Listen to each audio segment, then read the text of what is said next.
Shalom, queridos, graça e paz, sejam todos muito bem-vindos a mais uma live que estamos aqui iniciando nessa noite e hoje com um convidado muito especial.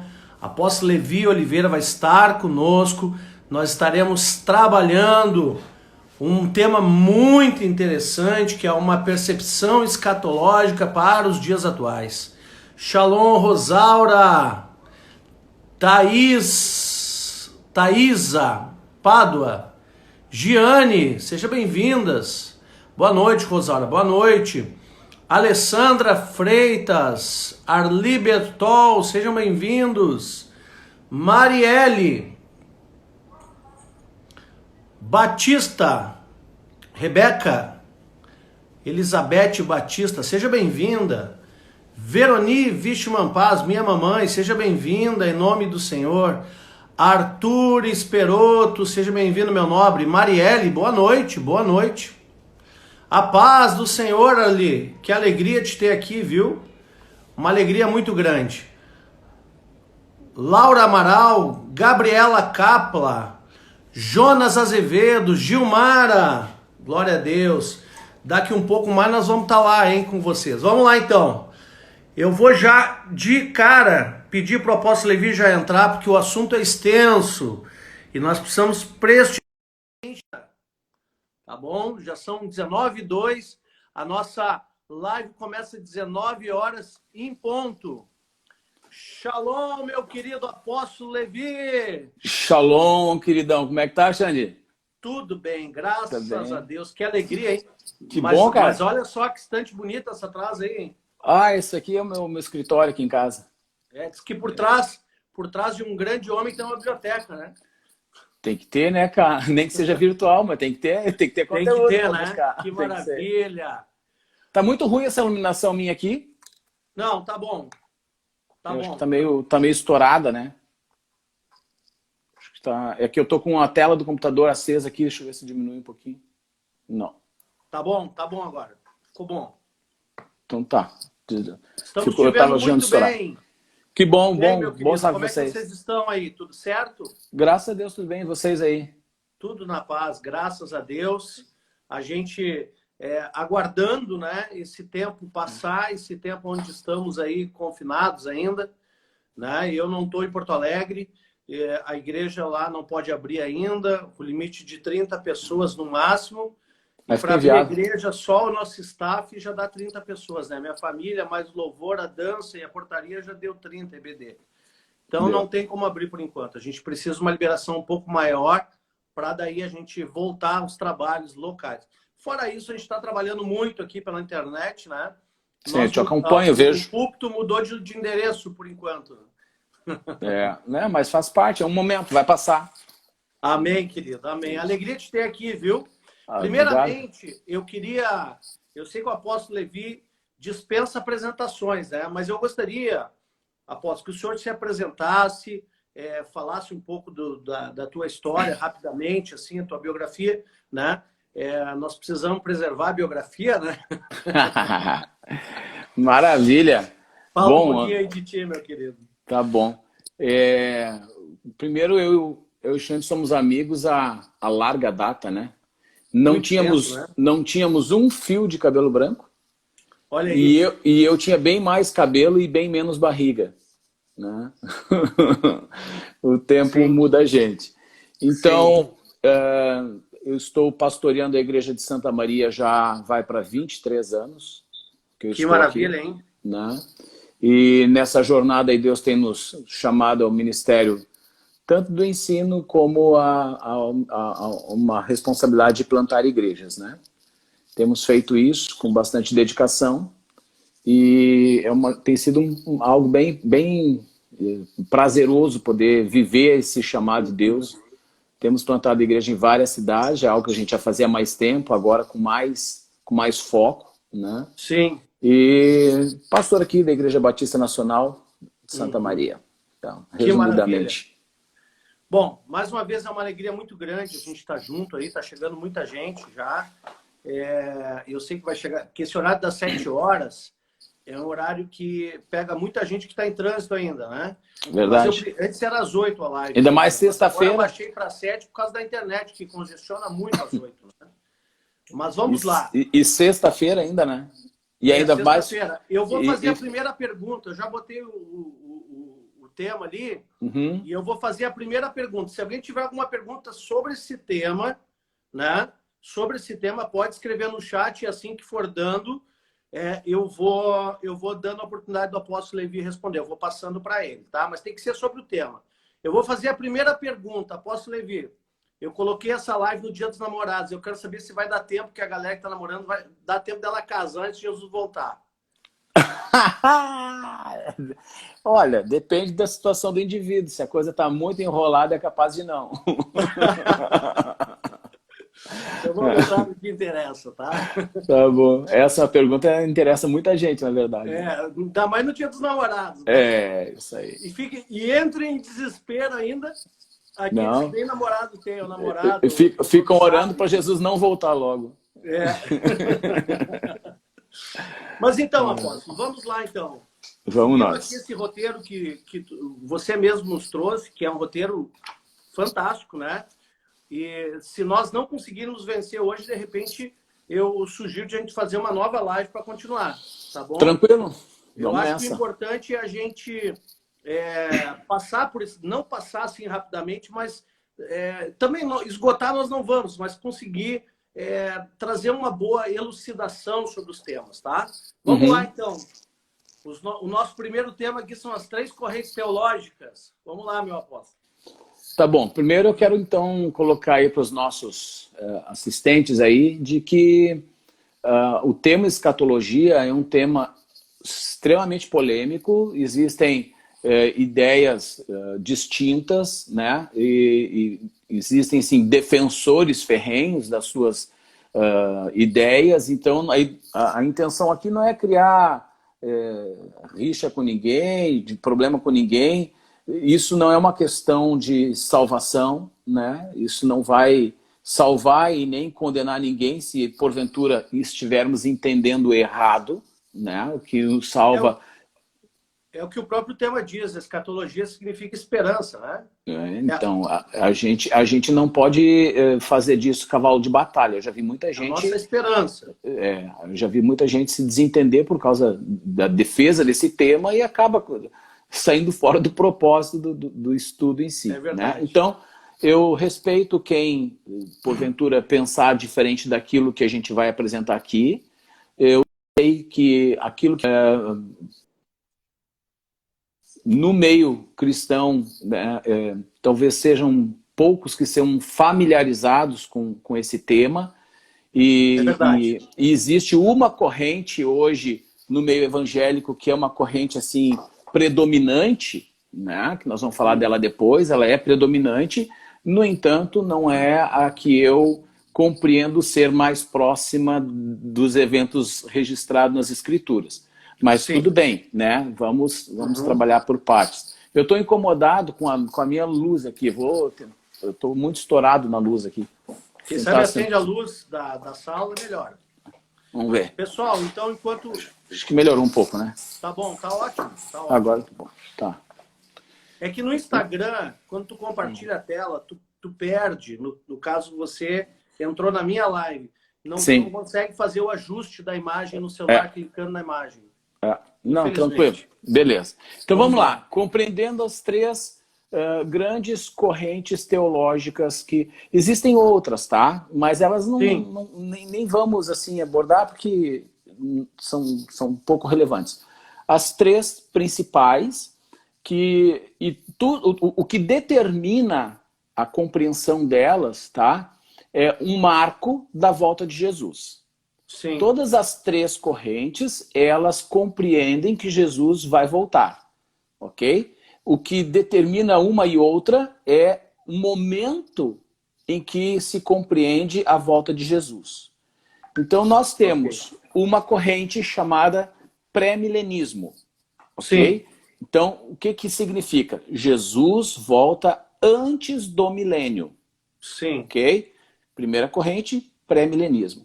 Segunda corrente, pós-milenismo. O que Sim. seria isso? Jesus volta no final do milênio. Então, acontece todos os episódios, Jesus volta lá no final. E qual é a perspectiva do pós-milenismo? Eles têm uma perspectiva positiva da vida da igreja e do evangelho. Eles entendem o seguinte, que Jesus já inaugurou o reino dele, com a vinda dele, certo? Com a primeira vinda. Isso, com a primeira vinda. E a igreja está trabalhando pela implantação deste reino e que a igreja vai progressivamente alcançando territórios, conquistando as nações, cristianizando o mundo. E Sim. no final disso, dessa saga de conquista para o reino de Deus, Jesus volta então, né, para então ele inaugurar, né, vem o juízo final, viria o juízo final, e aí a eternidade, os novos céus e a nova terra. Essa é a perspectiva pós-milenista.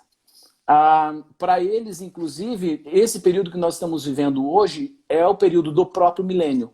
Nós já estamos vivendo o milênio, e o milênio para eles não é literal de 1000 anos.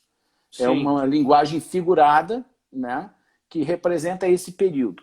O amilenismo tem algumas semelhanças com o pós-milenismo. Eles também acreditam que nós já estamos no milênio, eles também acreditam que Jesus vai voltar no final do milênio. No entanto, a diferença que eles têm para os pós-milenistas é que os amilenistas têm uma perspectiva negativa. Ou seja, eles veem a igreja no mundo, mas em conflito. Então, eles vão vendo a igreja avançando, mas ao mesmo tempo numa luta constante. E essa luta vai chegar a um ponto onde necessitará da intervenção do próprio Senhor Jesus.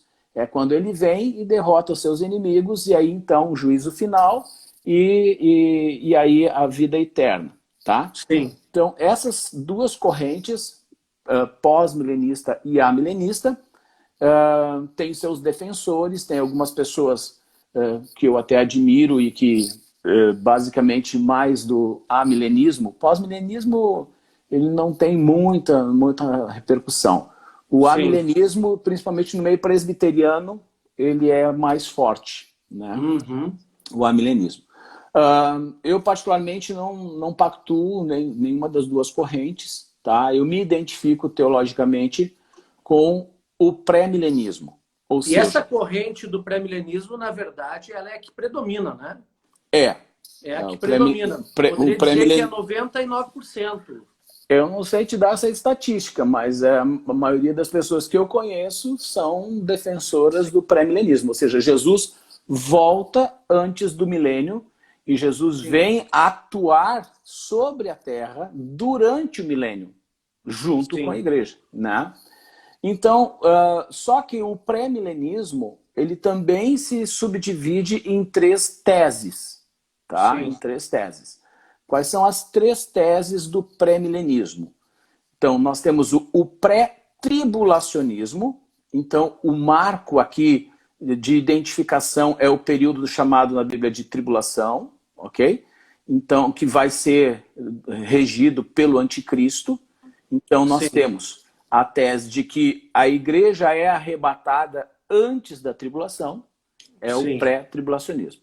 Nós temos uma segunda corrente que é o mesotribulacionismo. O que é isso? Que o arrebatamento da igreja vai se dar no meio dessa tribulação. Em tribulação e pós-tribulação. Seria tribulação e grande tribulação. Tribulação e grande tribulação, ali no meio. Exatamente. Tribulação é um período de 7 anos, né? 7 anos que é o período de governo do anticristo sobre a terra. Mas os primeiros 3 anos e meio são de aparente paz.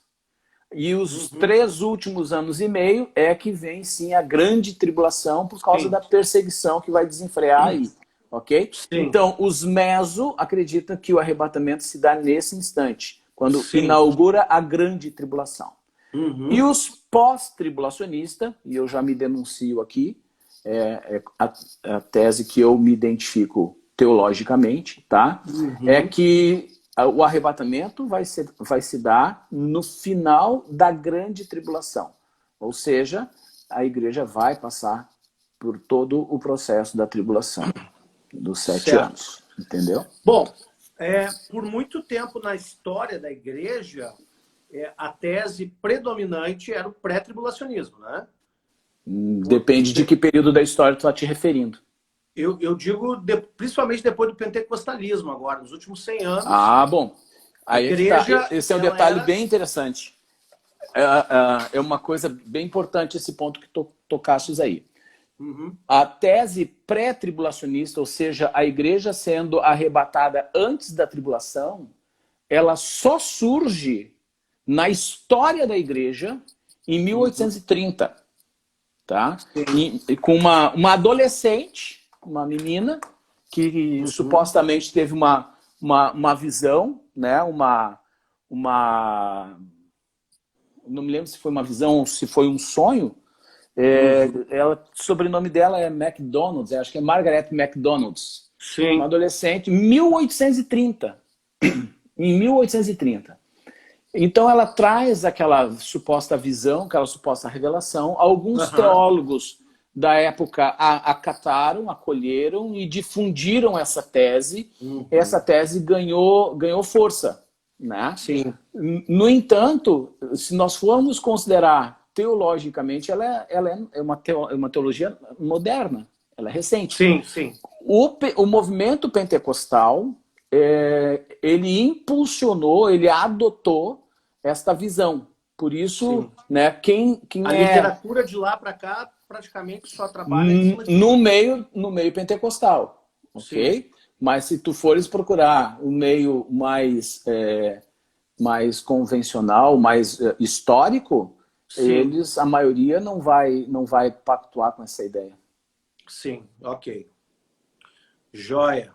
O meu pai, né, meu saudoso pai, falecido já, que foi um grande mestre, ele era defensor ferrenho. Eu conheço muitos pastores ainda, eu não sou pré-tribulacionista, tá?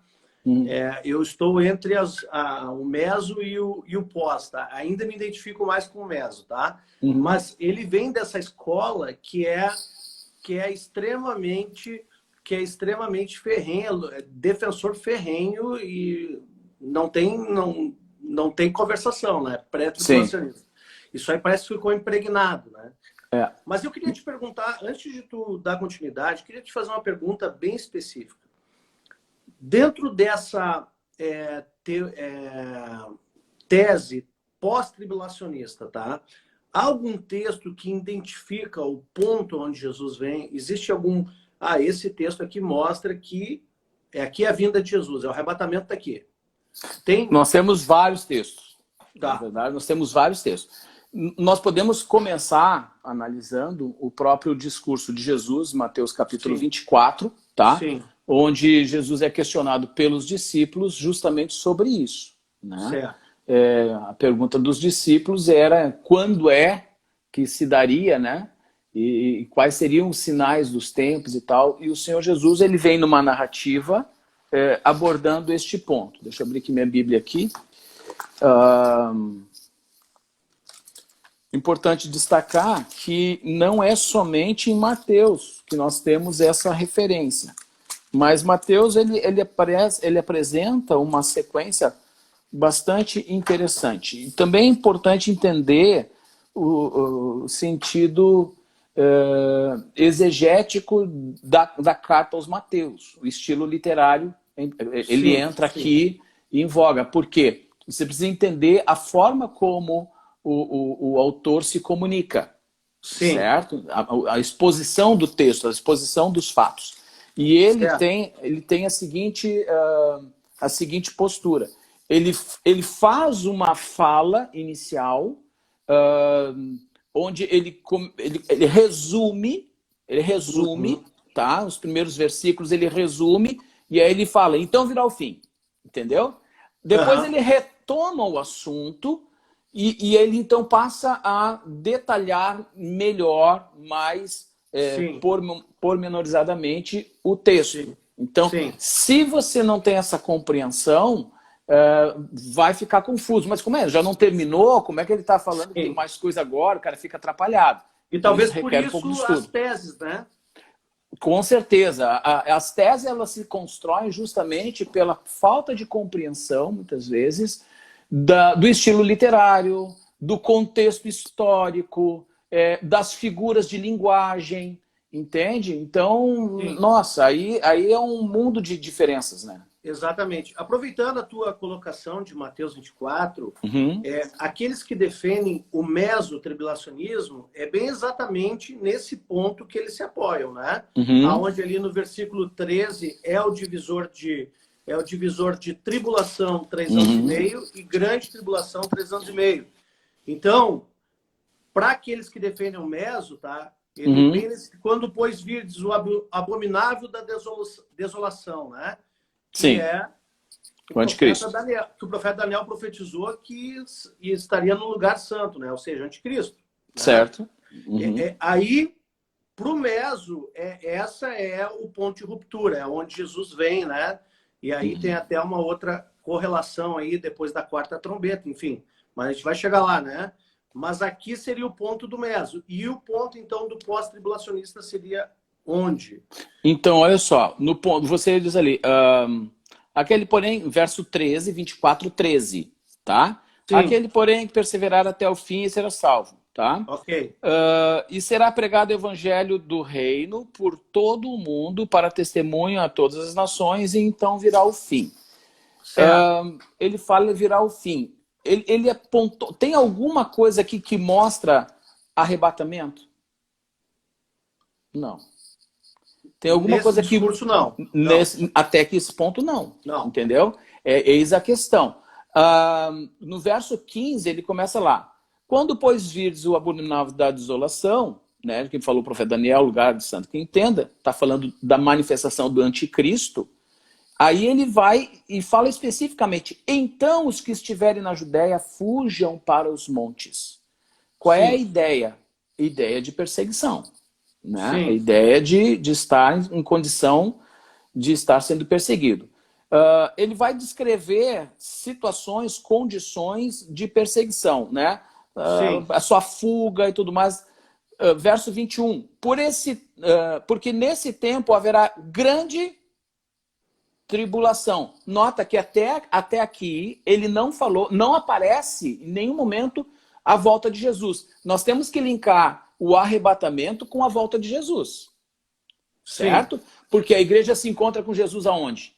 Nos ares. Nos ares, nas nuvens. Certo? Então há um ponto de conexão. Encontro com ele nos ares. Até o verso que nós lemos aqui, em nenhum momento aparece Jesus vindo nos ares.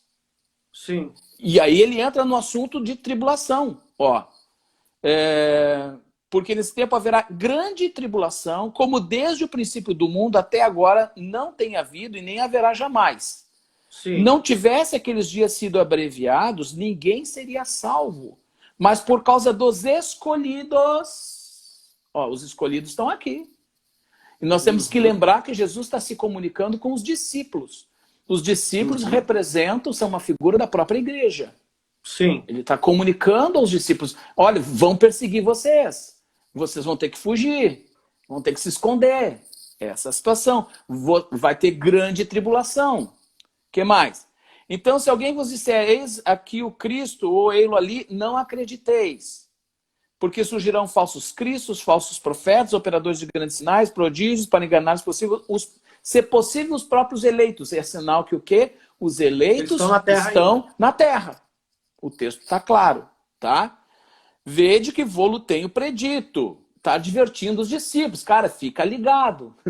Não fica dormindo no ponto. Porque se vos dissereis que ele está no deserto, não saiá, tarará, ele no interior da casa, não acrediteis, porque assim como o relâmpago que sai do Oriente e se mostra até o Ocidente, assim há de ser a vinda do Filho do Homem. Ele ainda está anunciando coisas que vai acontecer depois. Onde estiver o cadáver, aí se juntarão os abutres. Aí é uma menção de algo que vai acontecer na volta de Jesus. Não vou entrar no detalhe agora. Olha o verso 29. Aí vem o verso 29. Logo em seguida, a tribulação daqueles dias. Que tribulação é? Aquela que nunca teve igual. É o do que ele está se referindo. O sol escurecerá, a lua não dará sua claridade, as estrelas cairão no firmamento, os poderes do céu serão abalados. São sinais que estão, diz respeito, né, ao entorno da volta de Jesus. Sim. E então aparecerá no céu o sinal do Filho do Homem. Todos os povos da terra se lamentarão e verão, olha aí, o Filho do Homem vindo sobre as nuvens do céu com poder e grande glória. Agora mesmo, né? Agora aqui o texto aqui está me claro. sendo claro. Depois da tribulação daqueles dias. Por isso eu sou pós-tribulacionista. Essa vinda... Oi? É por isso que eu sou pós-tribulacionista, o texto está muito claro. Okay. Não, aqui está bem convincente, né? Aqui fica bem delimitada essa tese que realmente está bem exposta aqui, né? Inclusive, inclusive, dando continuidade nesse texto aqui, tem a parábola da figueira, tá? Eu quero aproveitar para fazer uma pergunta para ti. Porque essa parábola da figueira, teve alguns profetas aí, né, que profetizaram, né, que eu me lembro dessa história já lá atrás, quando a gente era guri ainda, apóstolo, que eu acho que foi a Valnice que profetizou, vede a figueira. Aí quando o Estado de Israel se constituiu ali nação novamente, ela disse assim, não, 40 anos e Jesus volta, né, porque a figueira floresceu. Aí não voltou. Aí teve uns outros agora que profetizaram mais recentemente. Não, mas a geração não é 40 anos, a geração é 70 anos. Então vai voltar. Não voltou também, né? Seria ali 2 anos atrás, né? 2 anos atrás. Certo. E aí? Que fechou os 70 anos do Estado de Israel. Isso, que fechou os 70 anos do Estado de Israel. É, mais uma vez, um problema de exegese. Tá? Exatamente. Só para fechar aqui o verso 31, ainda sobre a volta de Jesus, tá. Ele diz ali, ó, e ele enviará os seus anjos com grande clangor de trombeta, os quais reunirão os seus escolhidos, os 4 ventos, de uma outra extremidade dos céus. Bom, isso é arrebatamento. Ok? Amém. Então, perfeito. Vamos para a parábola. Na tua Bíblia, talvez, não sei se tem o título. Qual é o título que está aí na parábola? A parábola da figueira, exortação à vigilância. Do que fala a parábola? Figueira. Não. Não, exortação à vigilância. A parábola, ela diz respeito a um alerta de Jesus para estarem vigilantes. Sim. Por que ele diz isso? Todas as parábolas seguintes aqui, ó, a parábola do bom servo e do mau servo também é uma exortação à vigilância. E a parábola das 10 virgens também é uma parábola de exortação à vigilância. As três são interconectadas. E isso era parte da cultura judaica. Quando eles queriam salientar alguma coisa de extrema relevância, eles falavam 3 vezes a mesma coisa de formas diferentes. Sobre a parábola da figueira, ele não está falando de Israel como figueira. Ele está falando da constatação de um fenômeno natural. Sim. Tu tá vendo aqui, a árvore tá... a figueira, os ramos renovam, as folhas brotam. Saber que o quê? Tá chegando o verão. Ou seja, tu vê um determinado sinal na planta, tu já deduz. Já estamos chegando no verão. Né? Quando transformaram essa parábola numa profecia. Um erro, né? Um erro, né? Porque na verdade, não, a profecia... E aí também transformaram Israel numa figueira. Exato. A parábola do bom servo e do mau servo. A parábola seguinte, ele fala do bom servo e do mau servo, né? Qual é o diálogo do mau servo? O nosso Senhor está demorando para chegar. Sim. Vamos se largar, vamos viver de qualquer jeito, vamos cair na gandaia. Tu entendeu? Sai da condição de vigilante. O vigilante é aquele assim, olha, ele está por chegar. Vamos ficar alerta, vamos ficar cuidando. Sim. A parábola das 10 virgens. Qual é a moral da parábola das 10 virgens? Prudência, vigilância. Cara, eu já vi tanto absurdo sobre essa parábola. Manter o óleo. Eu já ouvi tanto absurdo.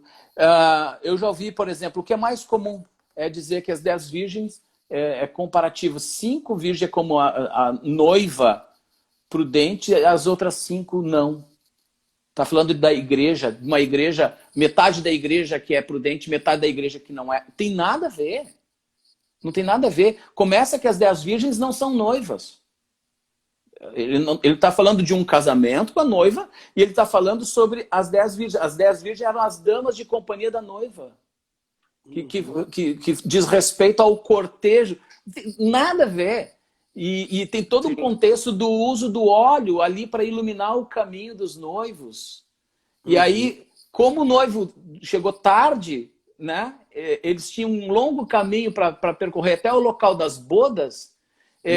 Aquelas 5, todas cansaram, todas dormiram. E aí tudo bem. Né? Meia-noite saiu o noivo de lá, agora para o cortejo.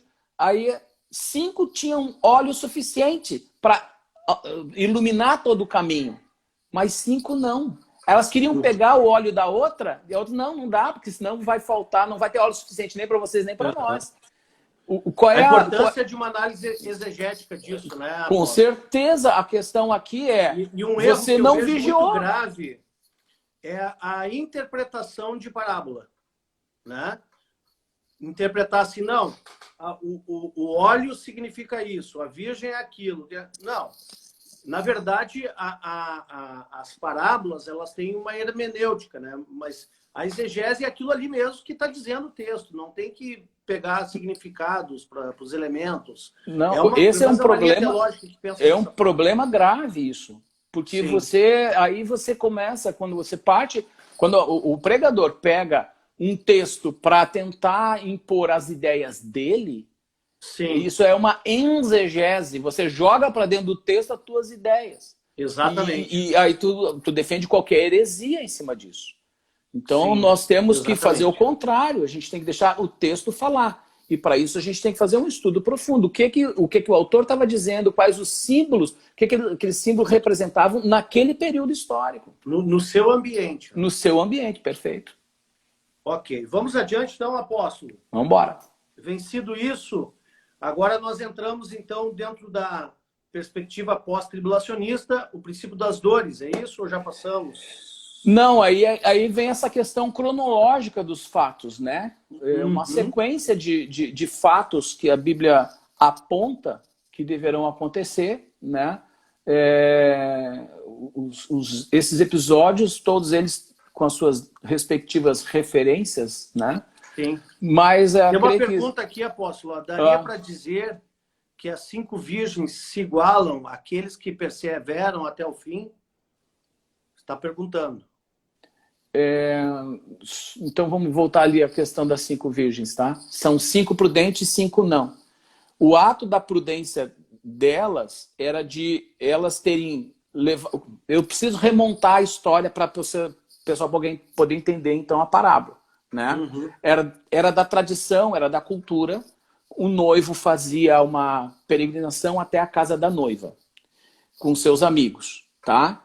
Quando chegava lá na casa da noiva, ele terminava todo o acordo que ele tinha iniciado no noivado, tá? Ele concluía com a família da noiva ali antes de ir para as bodas propriamente dito. Isso. Então, ali era um contrato chamado Ketubá, e ali os detalhes finais eram ratificados, aquilo que foi combinado lá. Sim. Normalmente, isso não era demorado, mas não se tinha um tempo exato de quanto tempo esse tempo ia durar. Depois que terminava essa tratativa com as famílias, então... abria-se a noiva, os convidados estavam tudo lá de fora. E a noiva tinha as amigas dela, certo? As chamadas as damas de honra, que eram virgens. Como é que se sabia que elas eram virgens? Eram solteiras. Não era a condição que nós temos hoje. Então, hoje não dá para remontar essa história. Hein? Ela é descontextualizada. Infelizmente. Era para ser pelo menos no meio da igreja, né? Mas, que pena, né? Então todas fazia parte da cultura. As moças solteiras eram virgens. Se não fosse, era apedrejada. Entende? Então, ela chamava as suas damas de companhia e essas damas iam fazer o cortejo, né, entre a casa até o local da festa, que normalmente era relativamente distante. Eles iam fazendo uma procissão, cantando, dançando, festejando e tal. E essas damas de honra tinham a responsabilidade de levar a lamparina para iluminar o caminho, caso fosse escuro, caso fosse à noite, elas que iluminavam o caminho para os noivos ir passando. Só que o que aconteceu? O noivo demorou, aquela tratativa demorou. Elas cansaram, elas dormiram, estavam cochilando, esperando sair. Quando termina as tratativas lá dentro da casa, o noivo sai, né? E aí tem um grito, olha o noivo! E isso é meia-noite já. E aí o que elas tinham que fazer? Se levantar e ligar a lamparina e iluminar o caminho. Só que aquele óleo da lamparina, a dose que ele suportava era de pouquinho tempo, era 2, 3 minutos. Então elas tinham que ir abastecendo, recarregando de óleo para a lamparina ficar acesa. E aí 5 delas tinham levado o óleo reserva. E 5 delas foram displicentes. Acharam que não ia dar nada. Não levaram o óleo reserva, só a carga de uma lamparina. Quando elas viram que era meia-noite, estava muito escuro, que eles precisavam de mais óleo, elas perceberam, nós não vamos ter óleo para acompanhar. E isso era para a noiva uma desfeita muito grande. Sabe? A noiva, os noivos, de uma forma geral, olhavam para uma dama de honra que ela tinha que se preparar para fazer isso. E ela não fez. Era uma desonra tão grande que ela não participaria da festa. Ela ficava do lado de fora da festa. Pela desonra que ela causou. Tu entendeu? Que tremendo, hein? Então aquelas 5 que viram, não temos óleo, vamos pedir para as outras que têm. As outras dizem, não vamos dar para vocês, porque daí não vai ter o suficiente nem para vocês, nem para nós. Vão no mercado, vão comprar e vão dar jeito. Né? Aí acontece, aí que vem a moral da história. A moral da história é o quê? Tu tem que estar preparado em todo tempo. Tu não sabe qual é a hora que o noivo Jesus vem. Amém. Quando ele vier, tu tem que estar preparado. Né? Não dá para na hora querer se preparar. Vê, é uma dedução tão simples, né? Fala só de prudência, faz uma comparação bem simples, mas a gente, por não ter o entendimento também do costume, da tradição da época, né? E aí, mais uma vez, a gente fala dessa análise exegética do texto para entender o que o texto está dizendo na sua literalidade primeiro, né? Perfeito. O costume da época, né? E aí não querer também criar uma hermenêutica qualquer por trás disso. Né? Posso fazer um merchan? Posso fazer um merchan? Posso fazer um merchan? Claro. Eu estou montando uma escola, tá? Escola Bíblica Levi Oliveira, certo? É uma escola 100% online e nós não vamos estudar teologia. Nós vamos estudar a Bíblia, livro a livro. Entendeu? Capítulo a capítulo. Eu já comecei as gravações. Comecei com o livro de Romanos, né? Estou avançando. Assim que eu terminar o livro de Romanos, eu já lanço para quem quiser fazer na forma de curso. Né? Vai lá, entra em uma plataforma de escola EAD mesmo. Vai lá, né? Estuda todo o livro de Romanos, versículo a versículo. Maravilha, e depois hein? vão para... Então, daqui uns dias já estou lançando a escola. Fantástico. Vai ficar salvo sim no YouTube depois, tá, Apóstolo? Nós vamos deixar salva essa live depois. Maravilha. Provavelmente no IGTV também. Sem problemas? Claro, toca a ficha. Tá. Vamos lá, então. Princípio das dores. Isso. Então, quando se trata de escatologia, nós temos que entender essa sequência. E Mateus ali dá o esboço, né? Começa justamente, Jesus está respondendo aos discípulos quando é que as coisas vão se suceder. Qual é a grande expectativa dos judeus? Era a restauração do Estado de Israel. Né? Sim. Não apenas a restauração do Estado, mas como a nação forte sobre a terra, a nação que regeria a terra. Esse é o grande papel do Messias, né? Na expectativa messiânica, que ele venha governar todas as nações a partir de Jerusalém. Isso aliás, os judeus ainda esperam isso, né? Claro. Eles ainda esperam que o Messias venha um líder político. Perfeito. E é por isso que o anticristo enganará muitos, né? É.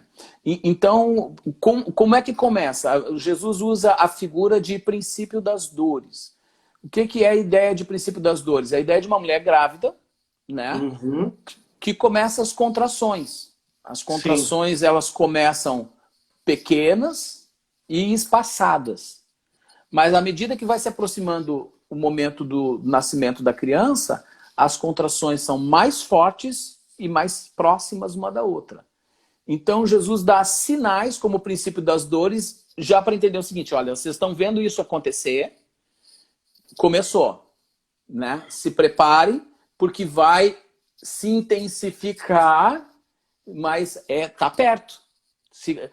Já passou os 9 meses, né? Uhum, entendi. Começou as dores, em poucas horas a criança vai nascer, tá? Então, Sim. o princípio das dores é o tempo da humanidade deu. Agora é esse tempo aqui da volta de Jesus. Uhum. Caracterizado por quais sinais? Bom, guerras e rumores de guerras, certo?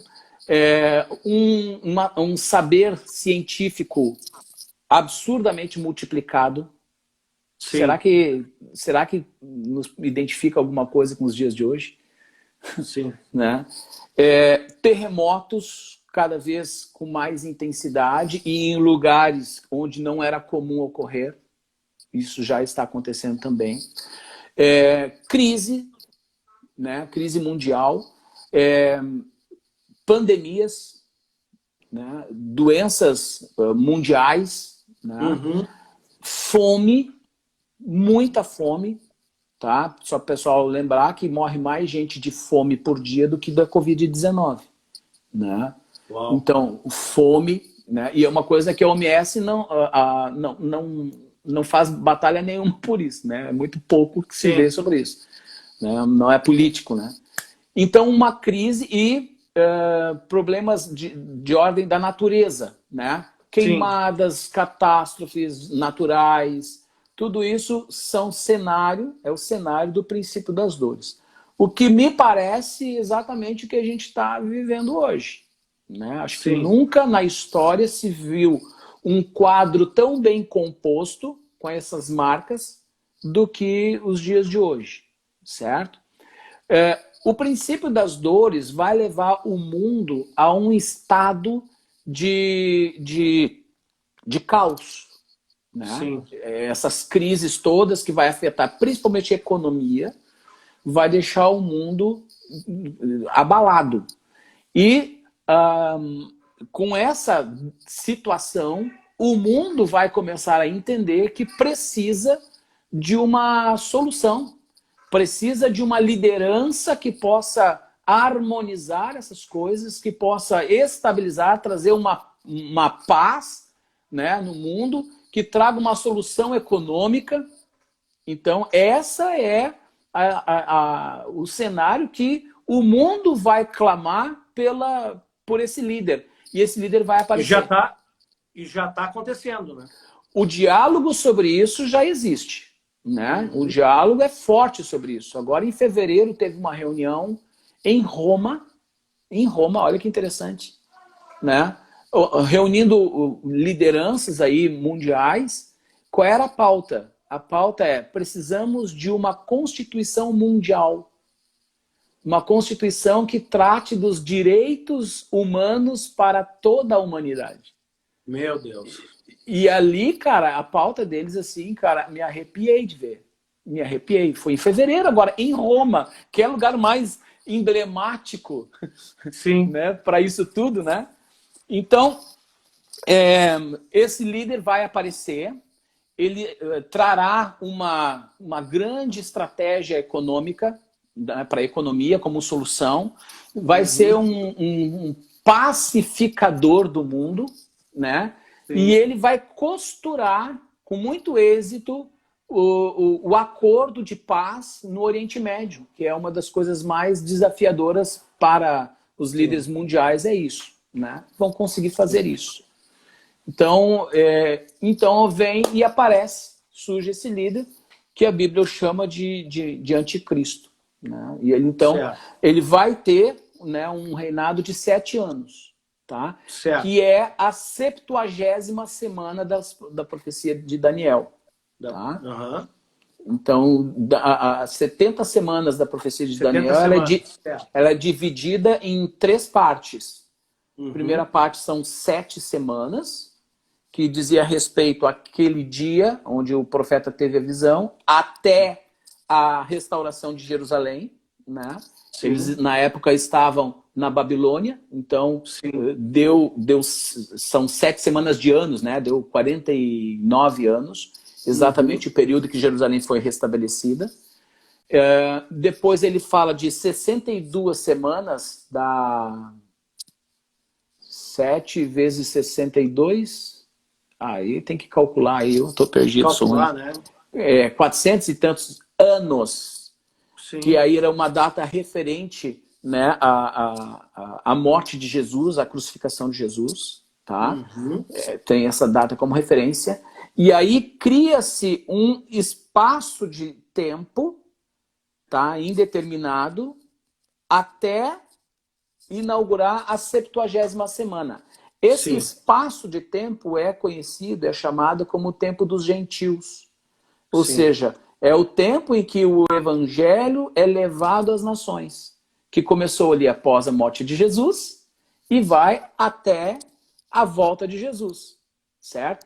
Então, essa 70ª semana são 7 anos, que é justamente na linguagem figurada, né, dos textos bíblicos, é o ressurgimento do Império Romano, né? Que também vai falar figuradamente como Babilônia.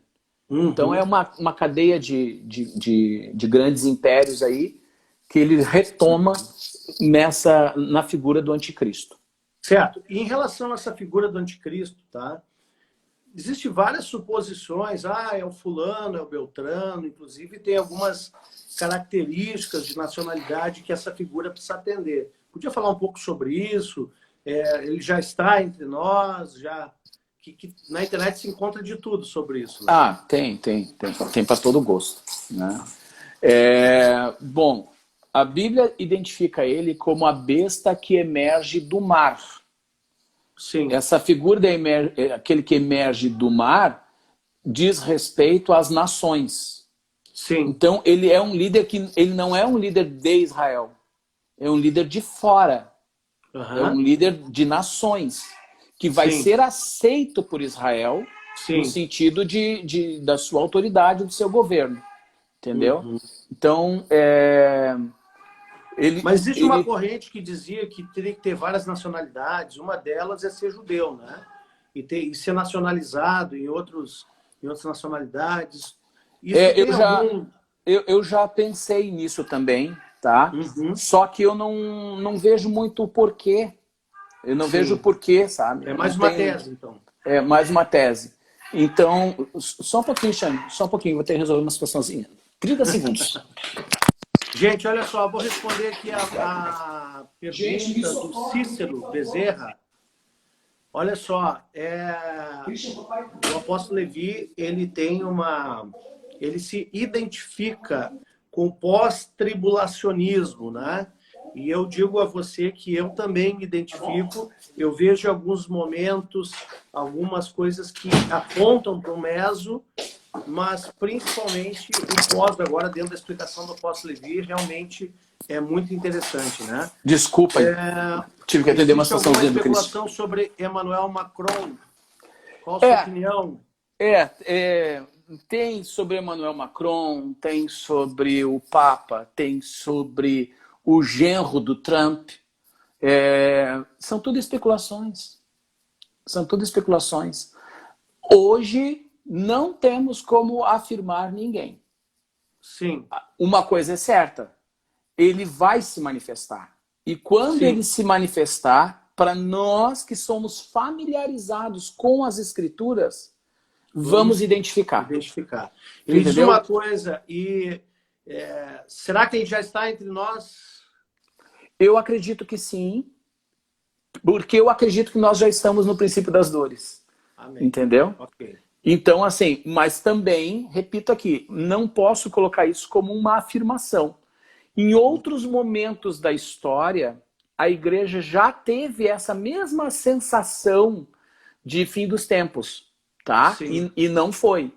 Hoje nós estamos vivendo essa sensação. Eu estou vivendo isso assim intensamente. E a gente vê um mover de Deus no meio da igreja, no planeta, sobre isso, sobre esse tema. Então, me parece estarmos nesse tempo. E se estamos nesse tempo, ele já está entre nós, mas ainda não se manifestou estrategicamente, né? Tem a hora certa para tudo. Então, se ele não se manifestou, quando ele se manifestar, pela convicção que temos, são 7 anos ainda.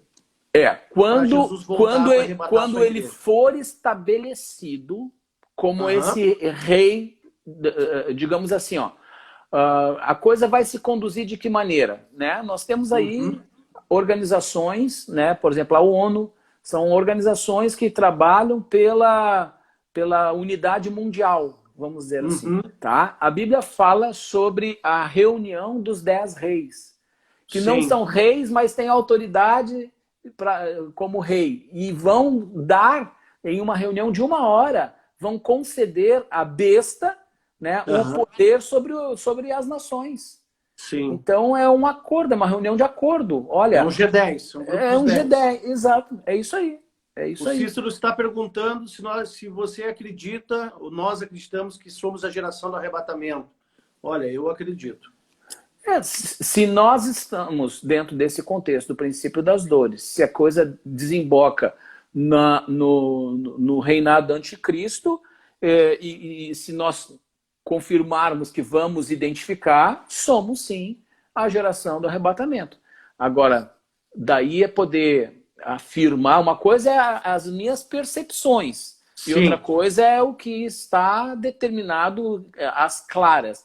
Aí é o que diz a palavra do Senhor. Aquele dia e hora ninguém sabe. Né? Então a gente tem que se manter em que posição? Vigilante. Amém. Tá. Apóstolo Levi, são 19h52. A gente está chegando no fim da live, infelizmente. É impressionante. Nós só aquecemos. Ele é vasto, ele tem muita coisa para ser falada. O Eduardo, tudo bem, querido? Ele diz assim, ó. Jesus disse que no arrebatamento seria como os dias de Noé. Percebemos que Noé foi deixado na terra, o restante foi levado. Vocês acham disso? A ordem do arrebatamento estaria errada? Não, é boa colocação. Né? Não sei se vai dar tempo de concluir por causa do horário aí. Mas se a gente olha ali o que o Senhor Jesus fala, ele faz um comparativo com a volta dele, né, com os dias de Noé. Tá? E aí, o que aconteceu nos dias de Noé? Quem é que foi levado e quem é que foi deixado? Quem é que foi deixado na terra? Vivo. Aquele que era justo. O justo foi deixado. E os outros todos foram levados. A água levou. A morte os levou. Certo?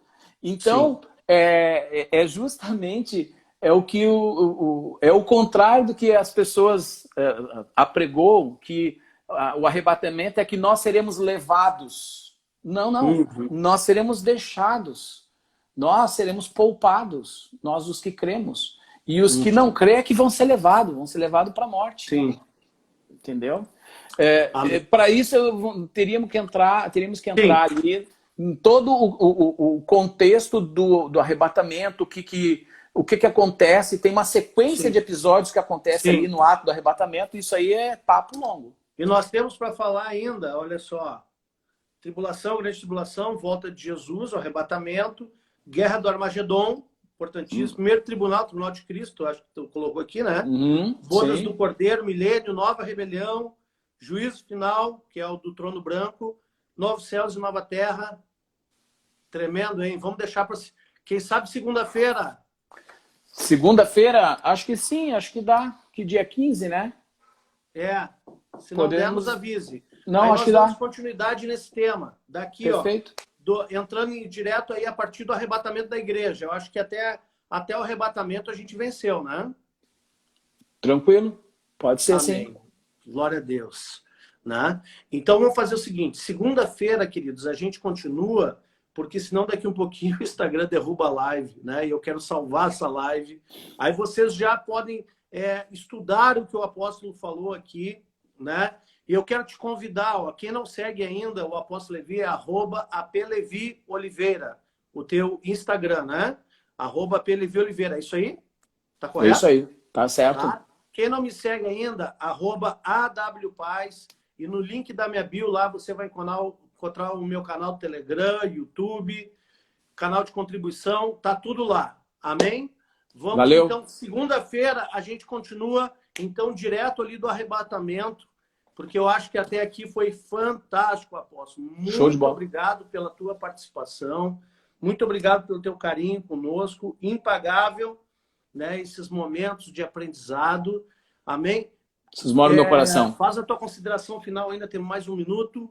Não, é maravilhoso, eu curto demais, né? E eu tenho visto assim, que o Senhor tem me levado a servir aos nossos irmãos com entendimento Amém. sobre esse assunto. Então, Tu és sou um grato mestre, a Deus. né, apóstolo?